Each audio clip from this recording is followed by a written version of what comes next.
আমি বলছি হঠাৎ করে সেদিন টিভিতে স্ক্রলে দেখছি ক্যাপ্টেন শান্ত বাদ, কে বললো? জালাল ইউনুস। আমি জালাল ফোন করলাম, ভাই আপনি কি ধরনের মন্তব্য দিলেন? কখন বাদ দিলাম? আমরা তো আলাপই করি নাই। আরে এত বড় একটা সিদ্ধান্ত আমি জানবো না? উনি বলে আমি বলিই নেই। আমরা এটা কি বলেন টিভিতে? এটা তো সোশ্যাল মিডিয়া না, টিভিতে স্ক্রলে দিচ্ছে। পরে পুরো ইন্টারভিউটা জালাল ভাই পাঠিয়ে দিলাম, আমি কোথাও তো বলেই নেই। এই যে আপনি কথাটা বললেন, আমাদের খেলা আগে বলি যে নেক্সট বিশ্বকাপ, এটা কোথায় পাইনি? আমি দেখলাম এক জায়গায় আমি নাকি বলছি যে আর আমি জীবনে এই কথা বলিই নেই।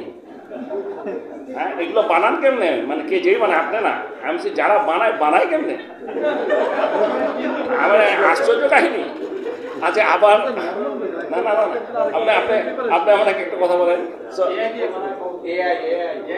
যাই দিয়ে বানায়। এখন বানানোর উপরে যদি আমাকে প্রশ্ন করেন, আমার কিছু বলার আছে। এমন অবস্থা হয়ে গেছে যে কোনটা যে আসলে সত্যি কোনটা মিথ্যা বোঝার কোনো পথ নেই। এতগুলা বেরোচ্ছে। না না, আমি আরেকটা কথা বলে নিই। এত বেরোচ্ছে যে আমার পরিচিত যারা আমার কাছে পাঠায় এখন, হ্যাঁ, বলে কি এটা কি সত্যি?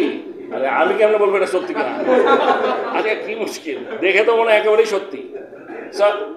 এমন ভাবে বানায় যে বোঝারও কোনো পথ নেই। সো আমি বলছি, বাট এই প্রসঙ্গে আমি একটা কথা বলে এই আমার তরফ থেকে শেষ করছি। একটা জিনিস আপনাদেরকে বলে রাখি, এই যে সমস্ত মানুষের, আপনাদের সাথে আমার বহু বছর হয়ে গেছে অলরেডি, প্রশ্ন করতে চাই, আমি প্রশ্ন করতে না করব, উত্তর দিব না, কখনো এরকম ছিল না। ঠিক হোক ভুল হোক, যা আমার মনে হয় আমি সবসময় আপনাদেরকে বলে আসছি, যেটা করেছি কখনো কিছু লুকানোর কোনো ব্যাপার নেই। কিন্তু তার মানে এই না, এখন যে সমস্ত জিনিস সোশ্যাল মিডিয়াতে চলছে, বিশেষ করে খেলোয়াড়দের বিরুদ্ধে পার্সোনাল যে অ্যাটাক, আর অ্যাটাকের একটা নমুনা আছে। টিম হেরে গেলে, টিম খারাপ খেললে মানুষজন রাগ করবে, খারাপ কথা বলবে, সেটারও একটা লিমিট আছে। কিন্তু কিছু কিছু ক্ষেত্রে এটা সমস্ত লিমিট ক্রস করে চলে গেছে। এইটা ইজ নো লঙ্গার, আমরা এটা অ্যাকসেপ্ট করবো না। এই জিনিসটা আপনাদেরকে বলছি, কোনোভাবে এটা আর বরদাস্ত করা হবে না। এই সিদ্ধান্তটা আজকে না হয়ে গেছে, ঠিক আছে? আপনারা অবশ্যই ক্রিটিসাইজ করতে পারেন, কিন্তু পার্সোনাল অ্যাটাক, বিশেষ করে প্লেয়ারদেরকে during a world cup match, এইগুলোতে আমাদের কাছে মনে হয়েছে মানে এটা সংখ্যা খুবই কম। আমি যাদের কথা বলছি, এরা আসলেই ক্রিকেটকে ভালোবাসে কিনা, না ক্রিকেটকে ধ্বংস করতে চাচ্ছে, এটা নিয়ে আমাদের মনে প্রশ্ন আছে। সমালোচনা হবে, ক্রিটিসিজম হবে, মানুষ রাগ করবে, উই এগ্রি। কিন্তু যে সমস্ত, আমি একটা দেখতে, শুধু একটা দেখে, আমার তো নাই, I am not in the social media, তা আমার ফেসবুক টুইটার কিছু নাই তো, তা আমি এখন একটা দেখে আমার এমন রাগ উঠছে যে আমি কি বলবো, আমার অন্যরা পাঠালে আমি খুলিও নাই, বিশ্বাস করেন একটাও খুলি নেই। আমি আমার শুনে আমি ভাবছি বলে কি এসব? এ তো একটা ক্রিকেট প্লেয়ার একটা দেশের রিপ্রেজেন্ট করতে যাচ্ছে, তাকে নিয়ে এইরকম মন্তব্য। ওর কথাটা চিন্তা করেন, ও খেলা তো দূরে থাকবো, বাড়ি ফিরবে কেমনে দেশে, মা বাবা ভাই বোনদের কাছে মুখ দেখাবে কেমনে? মানে এটা কি ধরনের কথাবার্তা? এইগুলো আমি আপনাদেরকে বলে দিচ্ছি, আজকের পর থেকে আমরা বলেছি মানে আমি আপনাদেরকে আগেই জানাই দিলাম, এইটা আমরা আর বরদাস্ত করবো না। নেক্সট, এখন বলেন, কোচিং প্যানেলে কোনো সিদ্ধান্ত আপনাদের এসেছে কিনা? মোস্তাক আহমেদের মেয়াদ পেয়েছে কিনা? হাসিনা সিং কি চ্যাম্পিয়ন্স থাকবে কিনা? যদিও আরো মেয়াদ আছে, কোচিং প্যানেলে আপনাদের কোনো মিটিং আছে? আমাদের এখন পর্যন্ত যে জিনিসটা হয়েছে, আপনাদেরকে সত্যি করে যদি বলি, আবার এগুলা কথা বলাও তো বিপজ্জনক আছে। এই আপনারা আমাদের এখানে কেউ করছে না যার কাছে পুরানা পাবো কি বলেছি? ঠিক আছে, ঠিক আছে। কারণ হঠাৎ করে সেদিন দেখি,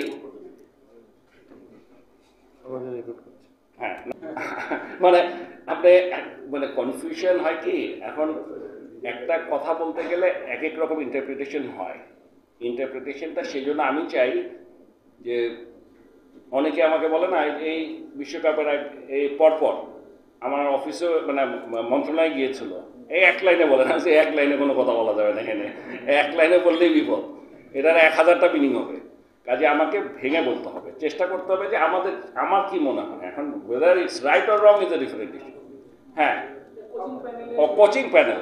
কোচিং প্যানেল নিয়ে আপনাদেরকে এটুকু বলতে পারি, আমরা যেটা বলেছি মোশতাক ওর সাথে আমরা we are ready to extend, এই সিদ্ধান্তটা হয়ে গেছে। অন দি আদার হ্যান্ড আমরা আবার কিছু কিছু নতুন অপশনও খুঁজছি, অন্যান্য সব জায়গাতেই আমরা খুঁজছি যে দেখা যায় আমাদের কি কি অপশনস আছে। Thank you. হাতুরা সিং এর সাথে আমাদের বোধহয় ফেব্রুয়ারি পর্যন্ত আছে। ওয়ার্ল্ড কাপ চলাকালে বাপন ভাই, আমি যতটুকু জানতে পেরেছিলাম সেটা হচ্ছে বাংলাদেশ দল একজন রাজনৈতিক নেতার বাসায় দাওয়াত খেতে গিয়েছিল, এরকম একটা ইনসিডেন্ট বা ইস্যু শুনেছিলাম বাপন ভাই। শোনার কথা বিশ্বাস করেন? আপনারা কি এরকম কোনো কিছু শুনেছেন? এটা আমি শুনিনি, আমি সত্যি শুনি নাই, কারণ ওখানে রাজনৈতিক কে আছে আমি আই হ্যাভ নো আইডিয়া, আমি জানি না। Thank you. Thank you. Sakib Mahmudullah Mashrafe এরা খেলবে না, 2019 সালে মাশরাফি বাদ হয়েছে, এই ট্রানজিশন পিরিয়ডটা 2024 সাল পর্যন্ত এসেছে। এখন এই সময় থেকে আমাদের মাশরাফি সাকিব কিংবা মাহমুদুল্লাহ সমমানের ক্রিকেটার তৈরি করার সময় বা সুযোগ ছিল না কিনা, আরেকটা প্রশ্ন হচ্ছে যাদেরকে জিজ্ঞেস করছেন সবাই মিলে জানি না। আপনাকে আমি একটা কথা বলি,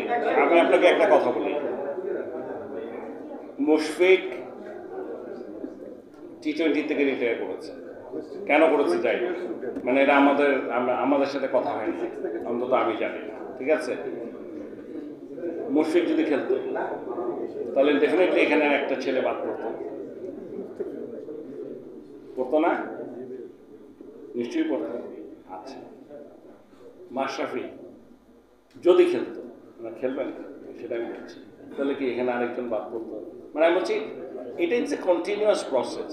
আমাদের ব্যাপারটা হচ্ছে আমরা এবার সাধারণত একজন দুজন করে যদি চেঞ্জ করে করে খেলানো যায় সুবিধা, আমরা এবার 5টা খেলিয়েছি, সামনে আমরা চেষ্টা করবো আরও 5 জনকে দিই, বাট এটা কন্টিনিউয়াস প্রসেস।